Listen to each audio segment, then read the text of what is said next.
वैष्णवजन स्पंदन गांधी विचार के। નમસ્કાર. વૈષ્ણવજન સ્પંદન ગાંધી વિચાર કે ગુજરાત વિદ્યાપીઠના આ પોડકાસ્ટમાં આપનું હાર્દિક સ્વાગત છે. આપણે અત્યાર સુધી અમારા અનેક એપિસોડ જોયા છે, એટલે આપણે એકબીજા સાથે જોડાયેલા છીએ. સેતુ મુખ્ય શબ્દ આ યાદ આપણે રાખીએ. મુદ્દો એ છે કે આજે મારે એક એવી વાત કરવાની છે જેના માટે એક અધિકૃત વ્યક્તિ આપણી સાથે સ્ટુડિયોમાં છે. जब कुत्ते पे सस्सा आया तब बादशाह ने शहर बसाया. આવું અમારા શહેર વિશે કહેવાય છે. અમદાવાદના જે લોકો હશે એ લોકોને ખબર જ હશે કે આ વાત ખાલી અમદાવાદ વિશે છે. અમદાવાદ કોનું? ગાંધીનું, આશાવનનું, કર્ણદેવ સોલંકીનું, મહમ્મદ બેગડાનું, મારું કે આપણા સૌનું? અમદાવાદના પ્રેમીઓ અમદાવાદ વિશે કહેતા થાકે નહીં એવું અદ્ભુત છે અમદાવાદ. પણ અમદાવાદ વિશેની વધુ અધિકૃત માહિતી કોઈની પાસેથી જાણવી હોય તો એક જ વ્યક્તિ છે, એ છે ડૉક્ટર માણેકભાઈ પટેલ. સેતુ, મેં પહેલાં સેતુ શબ્દ વાપર્યો હતો ને, એનું અનુસંધાન. આવો આપણે માણેકભાઈને જ મળીએ અને અમદાવાદ વિશેની વાતો કરીએ. આજનો આપણો એપિસોડ એટલે હેરિટેજ અને અમદાવાદ. આ એકમાત્ર એવું શહેર છે જેને વિશ્વનો હેરિટેજ સિટીનો દરજ્જો મળ્યો છે, તો અમદાવાદ વિશે ખાસ તો જાણવું જ પડે ને.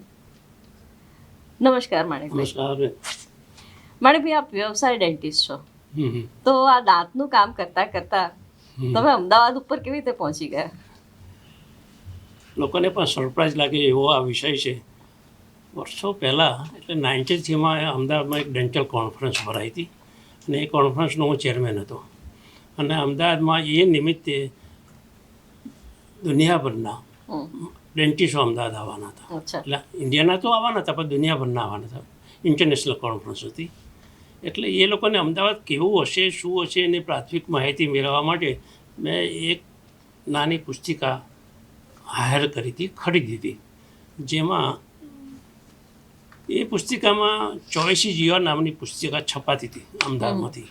અને એ પુસ્તિકામાં અમદાવાદના વિશેનો ટૂંકો ઇતિહાસ, જોવાલાયક સ્થળો, ખરીદીના સ્થળો અને અમારી કોન્ફરન્સનું શિડ્યુલ, એમાં બધું આટલી બધી કન્ટેન્ટ કરીને આખી એક પુસ્તિકા તૈયાર કરાવી. એ વખત પુસ્તિકા તૈયાર કરનાર સંજય બારોટ હતા. એ વખતના મિનિસ્ટર મગન બારોટનો છોકરો થાય. પુસ્તકાનું નામ હતું choices your. Okay, choices your. મેં બધી જગ્યાએ આ પુસ્તિકાઓ મોકલી આપી. અને પછી જ્યારે એ પુસ્તિકા તૈયાર થઈ અને કોન્ફરન્સ પતી ગઈ, પછી મને એમ લાગ્યું કે આ પુસ્તિકામાં તો અમદાવાદનું ઘણું બધું મિસિંગ છે, બરાબર નથી, અપ ટુ ડેટ નથી. પછી મને એમ લાગ્યું કે સારું અમદાવાદ વિશે પછી મેં વાંચવાનું શરૂ કર્યું. સૌથી પહેલો તો ગુજરાત વિદ્યાપીઠની આપણી જ લાઇબ્રેરીમાં આવ્યો, અહીંયા જ આવ્યો. એ વખતે કનુભાઈ કરી શાહ હતા અને મેં મારી ઓળખાણ આપીને કનુભાઈ શાહે મને સરસ મજાની એક પછી એક પુસ્તકો આપતા ગયા અને હું જોતો ગયો. પછી એમ જે લાઇબ્રેરીમાં જવાનું શરૂ કર્યું. પછી જેમ પુસ્તકો વાંચતો જ ગયો એમ નાની સ્ક્રિપ્ટ જો કંઈ હું લખતો ગયો. 50 પાના કંઈ લખ્યા હશે મેં. પછી કોઈએ મને એમ કહ્યું કે કોઈ ન્યૂઝપેપરમાં તમે જરા બતાવો ને. Column writing? હા, કોલમ માટે. એટલે હું એક વખત ગુજરાત સમાચારમાં ગયો અને શ્રેયાંશભાઈને મળ્યો. શ્રેયાંશભાઈને મેં આમ કાગળ આપ્યો કે આ મારે મેં અમદાવાદ ઉપર લખ્યું છે. શ્રેયાંશ કે તમે ડેન્ટિસ્ટ છો ને અમદાવાદ ઉપર લખો, એ કંઈ મારા મગજમાં ઉતરતું નથી. એ કોઈ તમારા મગજમાં ને કોઈના મગજમાં ના ઉતરે. પણ મેં જે લખ્યું છે એ અભ્યાસપૂર્ણ લખ્યું છે અને એમાં આના આધારભૂત પુસ્તકોના આધારે લખ્યું છે. અને એમાં એક પણ તારીખ, એક પણ દિવસ, કોઈ પણ માહિતી અધૂરી હોય તમને એમ લાગે તો આ મેટર મને પાછી ના આપતા તમે બાસ્કેટમાં નાખી દેજો. મને કે કેમ આમ? એ મેં મહેનતથી લખ્યું છે એટલા માટે હું કહું છું. પછી એમને કોઈ સિનિયર એડિટર છે, શાહ હતા, એમને બોલાવ્યા અને મારું પુસ્તિકાનું જે બધું હતું મેટર, એ મેટર એમને વાંચવા આપ્યું. એ મીનવાઇલ 25 મિનિટ થઈ છે એ ત્યાં સુધી અમે ચા પાણી કર્યા અને અમદાવાદની વાતો કરી, મારી ડેન્ટલ પ્રોફેશનની વાતો. એ માણસ પાછો આવ્યો ને તારા શ્રેયાંશભાઈના કારમાં એક શબ્દ બોલ્યો, hmm. This is the hot cake matter, don't refuse the Manek Patel. Oh, આ શબ્દ એમ કાનમાં કહે છે પણ મારા કાન સુધી આવી ગયા. Okay, okay. એટલે પછી તો આપણે રાજા જ થઈ ગયા. એટલે પછી એમને ટર્મ્સ વાત કરી અને મારી મેં 3-4 નામ સૂચવ્યા. હમ. એમાંનું એક નામ એમને પસંદ પડ્યું, અમદાવાદ કથા. અમદાવાદ કથા, બરોબર છે. અને અમદાવાદ કથાથી મારી સિરીઝ શરૂ થઈ. એ કઈ સાલની વાત સર? એ 93ની વાત છે. 93. 93માં એ સિરીઝ શરૂ થઈ એટલે લગભગ મેં દર અઠવાડિયે એક એપિસોડ મુજબ ગણીએ તો મેં 55 આર્ટિકલ મેં ગુજરાત સમાચારમાં એ વખત લખ્યા હતા. અને એ આર્ટિકલની જો વાત કરું ને તો મને જરા ઉત્સાહ થાય એવી વાત છે કે અમદાવાદની સ્કૂલોમાં, હમ. અમદાવાદની મોટી મોટી લાઇબ્રેરી, ઇવન વિદ્યાપીઠમાં પણ મારા એપિસોડ જ્યારે આવે ને તો એના કટિંગ લાઇબ્રેરીના નાકે એટલે નોટિસ બોર્ડ ઉપર લગાડેલા હોય. ચોંટાડવામાં આવતા, બરોબર છે. હા, ને એવું ગુજરાત એમ જે લાઇબ્રેરીમાં લગાવવામાં આવે, ઘણી સ્કૂલોમાં લગાવાય. હમ. અને ઘણા અમદાવાદ પ્રેમીઓ હોય તો એના કટિંગ કરીને ફાઇલ કરતા. હમ. એનો એક સરસ મજાનો દાખલો છે હમ. કે એ સમય દરમિયાન હું સીઈ એટલે પર્યાવરણ આપણું હા. ઇન્સ્ટિટ્યૂટ છે, હા. સેન્ટર ફોર એન્વાયરમેન્ટ થલતેજ, હા થલતેજમાં, એમના ત્યાં ઇન્સ્ટિટ્યૂટની માહિતી લેવા હું ગયો હતો. અને માહિતી લેવા ગયો ત્યારે આમ કીધું કે હું ડૉક્ટર માણેક પટેલ, પદ્મનાભ જોશી ત્યાં બેઠેલા હતા અને એ સંસ્થાની માહિતી લેવાની હતી. અને કે સાહેબ અમે તમને ઓળખીએ છીએ એમ કહીને આખી ફાઇલ, મારા લેખોની ફાઇલ એના કે મારા ટેબલ પર મૂકી. આવી તો ઘણી સ્કૂલોમાં પણ બનતું, તો સ્કૂલના નોટિસ બોર્ડ ઉપર બધું લાગતું. એવા એક વિદ્યાપીઠનો પણ એક એપિસોડ મારા ધ્યાનમાં છે. જ્યારે હું એ વખતે રામલાલભાઈ હતા ત્યારે તો વિદ્યાપીઠના કે મારે વિદ્યાપીઠ ઉપર લખવાનું છે તો એમને પ્રાર્થના સભામાં પણ કહ્યું કે માણેકભાઈ આપણી વિદ્યાપીઠ ઉપર લખવાના છે. અને એ જ દિવસે સાંજે આપણી સંસ્થાના 2 પ્રોફેસરો મારા ત્યાં આવ્યા કે વિદ્યાપીઠમાં આમ ચાલે છે, તેમ ચાલે છે, તેમ ચાલે છે. એટલે પછી એમ કીધું, ભાઈ તમે વિદ્વાન છો એ મને ખબર છે, પણ મારે મંદિર વિશે લખવાનું છે, વિદ્યાપીઠ વિશે લખવાનું છે, વિદ્યાપીઠ ગાંધીજી સ્થાપેલી સંસ્થા વિશે લખવાનું છે. એનાથી વધુ કંઈ લખવાનું, મારે પૂજારી વિશે લખવાનું નથી. મારે પૂજારી વિશે લખવાનું નથી. પછી જે વિદ્યાપીઠ ઉપર મેં જે લખ્યું અને 2-3 એપિસોડ લખ્યા હતા મેં એક વખતે, પણ એટલા બધા સરસ લખાયા હતા. એવા નવજીવો પણ આવી જાય અને બધું આવી જાય, પણ અદ્ભુત લખાયેલા હતા. લોકો પછી ખુશ થયા કે તમે જે લખ્યું છે, વિદ્યાપીઠનું જે મૂલ્યાંકન કર્યું છે એ અપ ટુ ડેટ છે. આ જે એપિસોડ થયા ને 55 એમાંથી એક પુસ્તક બન્યું, અમદાવાદ કથા, મારું પહેલું જ પુસ્તક. અને સરપ્રાઈઝ લીખો, હું લખતો શીખ્યો એ પહેલાં કોલમનિસ્ટ પહેલાં બન્યો. એટલે ગુજરાત સમાચારે મને લેખક બનાવ્યો હોય તો કોલમનિસ્ટ બનાવ્યો તો ગુજરાત સમાચારે. પછી તો દરેક છાપામાં મારા કોલમમાં મેં લખી છે. પછી દિવ્ય ભાસ્કરમાં લખી, પછી નવ ગુજરાત સમયમાં લખી, બધામાં મારા લેખો આવતા. તો અમદાવાદ અંગેની તમારી સંશોધન યાત્રા છે એ 55 લેખો પછી આગળ કેવી રીતે વધી? એટલે તરત શું થયું કે એક મારી અમદાવાદના લેખક તરીકેની મારી નામ એસ્ટાબ્લિશ, ભલે હું ડેન્ટિસ્ટ છું પણ એક એસ્ટાબ્લિશ થઈ ગયું હતું આ સમય દરમિયાન. અને આ સમય પત્યો અને તરત અમદાવાદમાં દિવ્ય ભાસ્કર આવ્યું. આ સમય પત્યો ને તરત અમદાવાદમાં દિવ્ય ભાસ્કર જેવું આવ્યું એ જ લોકો મને તરત મળો આવ્યા. માણેકભાઈને અમદાવાદની વાત કરવી લખાવી છે. મારી કોલમ દિવ્ય ભાસ્કરમાં મીરાતે અમદાવાદ નામની કોલમ શરૂ કરી. અને બીજી સાથે જ કોલમ કર્ણાવતી ક્રોસવર્ડ. આપણે જે પ્લેસ ક્રોસવર્ડ આવે છે એમાં કર્ણાવતી ક્રોસવર્ડ અને મીરાતે અમદાવાદ. મીરાતીનું મિનિંગ થાય છે તો ખાલી જાણો છું. મીરાતી એટલે આકાશ, દર્પણ. દર્પણથી આકાશમાંથી અમદાવાદ કેવું હશે એની કલ્પના કરીને અમદાવાદ લખાય એવી જાતમાં મીરાતે અમદાવાદ. એટલે એ દરમિયાન એમાંથી એક પાછું પુસ્તક બન્યું. એ પુસ્તક બન્યું આ છે અમદાવાદ. હા, અને અમદાવાદમાં તો એમાં આ છે અમદાવાદમાં શું છે કે એમાં બધા જ અમદાવાદના વિષયો આવે. અમદાવાદ કથામાં ઇતિહાસ આવે તો એમાં નાખે કે સાહિત્યકારો આવે, ગીતકારો આવે, ચિત્રકારો આવે, અમદાવાદનો ઉદ્યોગ આવે, અમદાવાદની સામાજિક વસ્તી, ધર્મ આવે, પ્રસંગો આવે. એટલે એક મોટું દળદાર પુસ્તક, લગભગ 600 પાનાનું પુસ્તક આ છે અમદાવાદ આ છે બનેલું. અમદાવાદ. 600 પાનાનું એક પુસ્તક દરદાર. અને અમદાવાદનો એક કોઈ પણ વસ્તુ હોય અમદાવાદથી કોઈ અમદાવાદ એની પોતાની ઈચ્છા મુજબનું બધું જ અંદર મળે. ઓકે. પછી રિક્ષાવાળાની વાત પણ હોય કે શાકભાજી માર્કેટની વાત પણ હોય, કપડાં સીવડાવવાની પણ વાત હોય તો પણ એની વાત તો એને મળે. કોઈ પણ અમદાવાદ પ્રેમીને મળે એવું પુસ્તક. માણિકભાઈ, તમે આ જે કામ કર્યું તે એમાં તમારું ફિલ્ડવર્ક પણ ખૂબ થતું હશે, કલાકો પણ ખૂબ જતા હશે, તો તમારું ફિલ્ડવર્ક વિશે થોડી વાત કરો.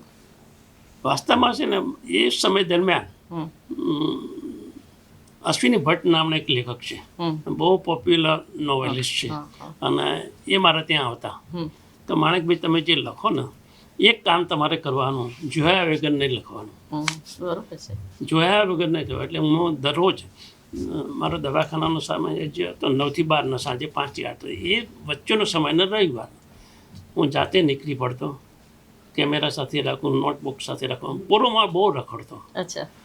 રખડું જેવી મારી એક ઇમ્પ્રેશન થઈ ગઈ હતી, રખડું. અને એક ટાર્ગેટ રાખેલું, અમદાવાદ અમદાવાદ અમદાવાદ, એવો એક ટાર્ગેટ મારો હતો, દરેક પૂરમાં જવાનું. અને સૌથી વસ્તુ એક મારે આમ કોઈ મંદિર જોવું કે કોઈ વસ્તુ જોવું તો સૌથી પહેલાં મારી એની તકતી શોધી કાઢું. ઓકે. હા, તકતી શોધી કાઢું કે કેટલી વસ્તુ જૂની છે એ તમને ખબર પડે. પછી કોઈ માણસ જોડે હું વાત કરું તો ઓછામાં ઓછો 60-70-80 વર્ષવાળો હોય એના જોડે જ વાત કરું. ઓકે. એટલે આ પોળનો ઇતિહાસ જાણો તો 60-70-80 વર્ષનો તો મળી જાય. અથવા એના ફાધરે કીધો હોય તો 100 વર્ષનો ઇતિહાસ મળે. અને એમ કે હું 4-5 પેઢીથી હમણાં આ પોળમાં રહું છું તો 400 વર્ષનો ઇતિહાસ મળે. બિલકુલ સાચી વાત છે. એટલે કોઈ પણ સિનિયર વ્યક્તિને જ હું મળું. મંદિરના પૂજારીને મળો, કોઈ સંસ્થાના ચેરમેનને મળો, પણ જેને પૂછું તો આ વસ્તુ પૂછું તો તમે કેટલા વર્ષથી અહીંયા રહો છો, તો એ વસ્તુની વસ્તુ કહેવાય. એના આ વસ્તુથી એક વસ્તુ થાય, તકતી થાય. અને પછી આધારભૂત માણસો સાથેના જે જૂની વસ્તુ હોય, પુસ્તક હોય, ક્યાંક લખેલું હોય, તો એ માણસે તમારા ઘરમાં કોઈ ફોટો છે ખરો? અચ્છા. હા, કોઈ વ્યક્તિ છે તો એના એ વખતની કોઈ ઘણી પોળોવાળાના એમના પોળના વસ્તુના દસ્તાવેજો મળે, મકાનના દસ્તાવેજો મળે. તો એ દસ્તાવેજ આધારભૂત થાય. અને એના તો ફોટા પાડ્યા છે. હા, ફોટા પડે છે. અમદાવાદનું જ્યાં જ્યાં ફર્યો છું તેનું બધું મેં ડોક્યુમેન્ટેશન કરેલું છે. પછી બધા જ પ્રકાર એ બધું પુસ્તકોમાં પાછું અને સમાવેશ. પુસ્તક સમાવેશ. મતલબ પોળની વાત હોય તો પોળમાં સમાવેશ. ના કે હું જ્યારે પોરોમાં ફર્યો હતો તો તે પોરો અને પરા નામનું એક આખું સરસ પુસ્તક થયું છે. અચ્છા. પોરો અને પરા. ઓકે. હા, તો પોરો જેટલા જ્યારે પરામાં આવે. અને વસ્તુ છે, પોરમાં બેસો ને તો આમ તમને આમ કલ્પના કરો ને તો એક નાનો સનો તો બહારની બાજુમાં જ્યારે અંદર ઘરમાં પ્રવેશ કરો ને તો બાજુમાં અત્યારે હાલમાં ટોયલેટ જોવા મળે છે. તો હાલમાં ટોયલેટ કેમ જોવા મળે છે? તો તમને મગજમાં કામ કરો તો એ વખતે ટોયલેટ લાઈન બહાર જતી હોય તો બહાર ટોયલેટ હોય તો જ એના હાથે જોડાય. અને એ વખતે ટોયલેટ લાઈન શરૂ થયા પહેલાં તો ડબ્બા મૂકવામાં આવતા. તો ટોયલેટનું જે ટોયલેટ હોય એના નીચે ડબ્બા મૂકવાનું. બહારનો માણસ બહારથી ડબ્બો લઈ જાય અને એ પોરના નાખે જે હોય ડબ્બામાં અંદર નાખે. અને આ બધું જે મેલું ભેગું થયેલું હોય અને એની એક ગાડી જાય અને ગાડી પાછી આગળ જાય. એક મેલા ગાડી પણ હતી અમદાવાદમાં. હા, જે જમાલપુર સુધી જતી હતી. સ્ટેશન પાસેથી શરૂ થાય ને જમાલપુર એમાં મેલા ગાડી પણ હતી. એટલે આવું બધું ઘર બહાર છે એનું કારણ, ટોયલેટ બહાર છે એનું કારણ આ છે. પછી વચમાં પડ્યો છે એટલે ખુલ્લી જગ્યા આવે, ચોક આવે, ખુલ્લી આવકા, એને ઉપરથી હવા ઉજાસ આવે. પછી ઉપર થોડું જાય એટલે થોડું ઊંચું આવે, પડસાર કે પડસારની પછી બાજુમાં જાઓ તો એક રસોડું હોય. રસોડાની અંદરથી બેઠા માણસ બેન રાંધી શકે એવું હોય. અત્યારે પેલા ઊંચા ટેબલવાળા ઊંચા થાય પણ જૂનું હોય. પછી વચલા ઘરમાં જાઓ તો નાનું પણ પાણીયારું હોય. પાણીયારા ઉપર પછી પાણીના માટલા હોય ને એના ઉપર પાછું વાસણો ગોઠવેલા હોય. છેલ્લો ખંડ આવે એ એમનું બેડરૂમ. એમાં 2 જારી ના આવે, સાધારણ જાળી હોય, હવા ઉજાસ થાય. વચ્ચેના ચોકની અંદર એક પાણીનું ટાંકું હોય. વરસાદી પાણી જે ભેગું થાય એ ટાંકાની અંદર ભેગું થાય. ચોખ્ખા પતરા પરથી પાણી ભેગું થાય અને પછી અંદર થાય. અમદાવાદના બધા જ ઘરોમાં એ સમયે પાણીના ટાંકા હતા. હાલમાં પણ એ ટાંકા જોવા મળે છે. હાલમાં પણ ટાંકા મળે છે. અને એ ટાંકાનું પાણી એટલે વરસાદનું જે પહેલો જે વરસાદ આવે એ જવા દીધા પછી મેઘ વર્ષાનું પાણી અંદર સંકળવામાં આવે.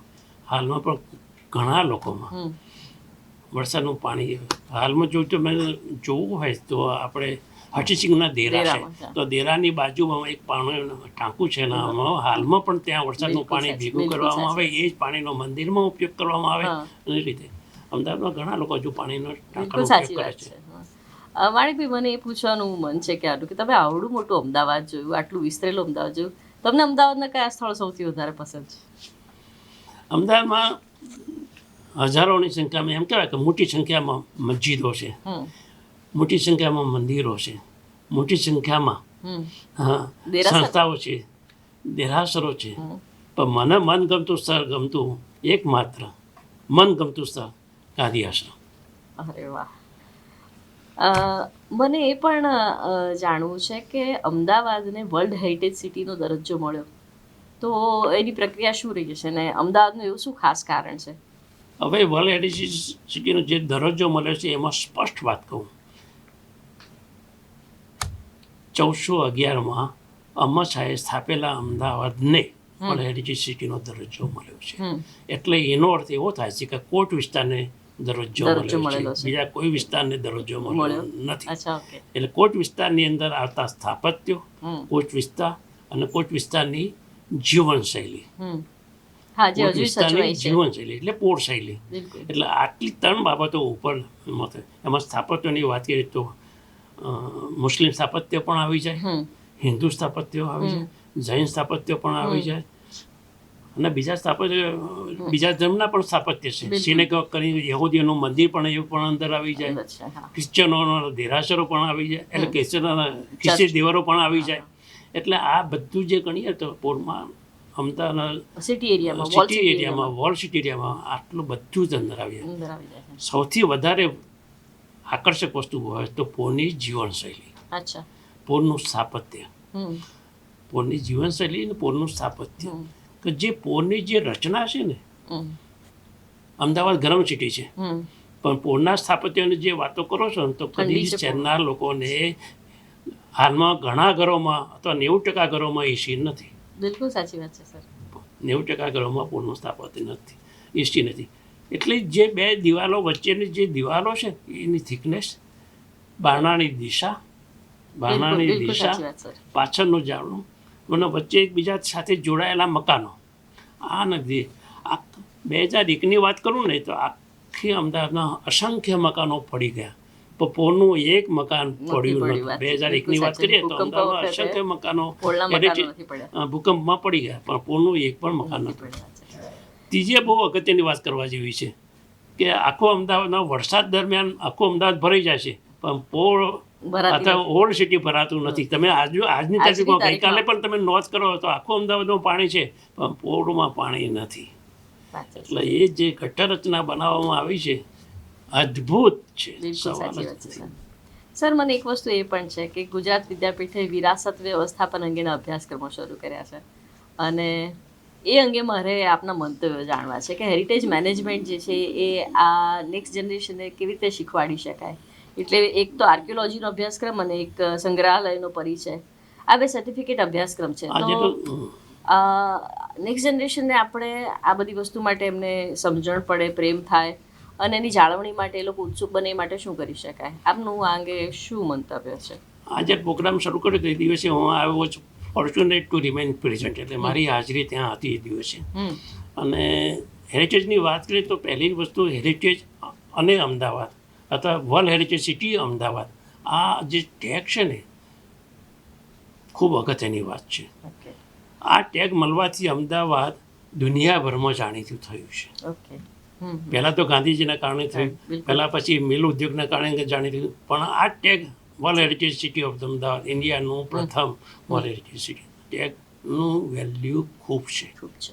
ટેગની વેલ્યુ ખૂબ છે, પણ જાળવવું ઇઝી નથી. બિલકુલ સાચી વાત છે સર. જાળવવું ઇઝી નથી, મેન્ટેન કરવું ઇઝી નથી.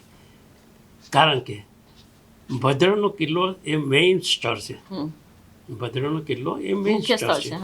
મુખ્ય સ્થળ પછી એનું કારણ કે બદ્રીના કિલ્લા 1411માં સ્થપાયેલા અમરસાના અમદાવાદના ઉપર આ વર્લ્ડ હેરિટેજનો દરજ્જો મળ્યો છે. કર્ણાવતી 1000 વર્ષ પહેલાં 1064માં સ્થપાયું. એના પહેલાં 9મી સદી 10મી સદીમાં આશાવર સ્થપાયું. એટલે અમદાવાદ 1000 વર્ષ જૂનું છે, અથવા 1000 વર્ષથી પણ વધારે જૂનું છે, પણ એ ટેકને કોઈ કન્સિડર કરવામાં આવ્યું નથી. અમદાવાદ સંસ્કૃતિ જૂનું હોવાને લીધે ટેક મળે છે. આ ટેકના હેરિટેજને દુનિયા સુધી પહોંચાડવા માટે તો હેરિટેજ સુધી વેલ્યુ હોવું જોઈએ. તો હેરિટેજના અભ્યાસક્રમો હોવા જોઈએ, હેરિટેજના પ્રચાર થાય એ માટેના માણસો જોઈએ. તો હેરિટેજ સાથે સંકળાયેલી વસ્તુ અહીંયા એ લોકોએ 2 વસ્તુ સાંકળી છે. મ્યુઝિયમ, તો મ્યુઝિયમ સાથે સંકળાયેલી વસ્તુ તો અમદાવાદ ગુજરાતમાં લગભગ 30થી પણ વધારે, મારા પુસ્તકમાં મેં નોંધી 30થી પણ વધારે મ્યુઝિયમ છે, સંગ્રહાલયો છે. હવે તો વ્યક્તિગત મ્યુઝિયમ બહુ અમદાવાદમાં થઈ ગયા છે. એમાં આપણા વિદ્યાપીઠની વાત કરીએ તો વિદ્યાપીઠમાં કેટલા મ્યુઝિયમ છે? હા, બરાબર. સાંસ્કૃતિક વિદ્યા છે, ભાષા આદિવાસીનું છે, ઇવન મોરારજી દેસાઈનું પણ એક મ્યુઝિયમ છે. એટલે આવા બધા વિદ્યાપીઠમાં 3 સંગ્રહાલય છે. તો આવા અમદાવાદમાં લગભગ ઘણા બધા સંગ્રહાલય છે. એ માટે થઈને પણ આપણે આ અભ્યાસક્રમો. બીજું આવે હેરિટેજનો. હેરિટેજ વસ્તુને સમજવા માટે સૌથી આવશ્યક વસ્તુ ગણો તો ગાઈડ. હેરિટેજની વસ્તુ સમજવા માટેનો સૌથી અગત્યનું અંગ ગણો તો ગાઈડ. ગાઈડવાળો અભ્યાસક્રમ સૌથી અગત્ય વેલ્યુ ધરાવે છે. અને ગાઈડવાળો માણસ તમને હેરિટેજ સમજાવી શકે કે આ સંસ્થા ક્યારે શરૂ થઈ, કેવી રીતે સ્થપાઈ, કયા સંજોગોમાં સ્થપાઈ, કેવી રીતે ચાલે છે. એવી રીતે કે ભદ્રના કિલ્લામાં કોઈ વસ્તુ સમજાવે, ગાઈડવાળી વસ્તુ અગત્યની છે, એની વેલ્યુ વધુ છે. અને જેટલા સ્તરો હોય ત્યાં ગાઈડ સાથે.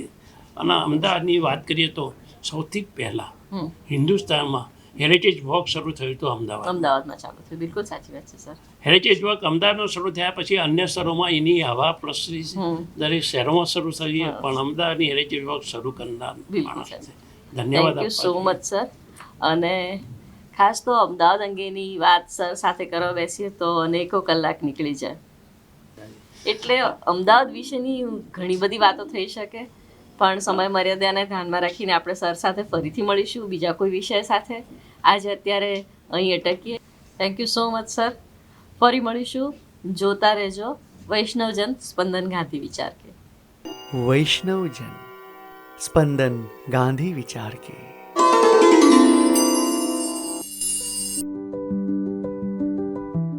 ગુજરાત વિદ્યાપીઠનું વૈષ્ણવજન સ્પંદન ગાંધી વિચારના પોડકાસ્ટ વિવિધ ક્ષેત્રના તજજ્ઞો સાથે સાર્થક સંવાદ કરે છે.